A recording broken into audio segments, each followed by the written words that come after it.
ओडिया पक्ष पालन में स्वच्छता जिलापाल सचेतनता। ओडिया पक्ष अवसर में आज केन्द्रापड़ा जिलापाल रघुराम आर आयर पट्टामुंडाई श्रीराम मंदिर परिसर स्वच्छता कार्यक्रम में सामिल हो पट्टामुंडाई बजार बुलवा सहित विभिन्न मिठा दुकान होटेल जलखिया दुकान रे हठात चढ़ाऊ करथिले। विभिन्न होटेल मिठा दुकानी गुड़िकर स्वच्छता और गैस कलाबजारी होता नहीं तदारख करथिले।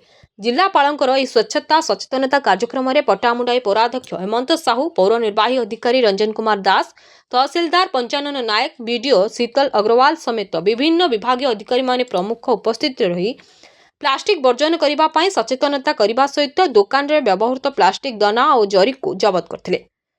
Pattamundai Dhirendra Mallick report, live live Odia. देखंतु ओडिया पक्ष अवसर रे हमर स्वच्छता दिवस आज पालन हेतिला। तेणु मार्केट एरिया रे राम मंदिर आरंभ करिकी स्वच्छता कार्यक्रम आरंभ हेतिला एवं किछि दुकान रो सचेतन करा जायतिला, जेमति सिंगल यूज प्लास्टिक व्यवहार करिवे नाही एवं सिलिंडर जो गुडा होटल माने यूज करछोंदी ताकू भी हमें तदारख करिछु।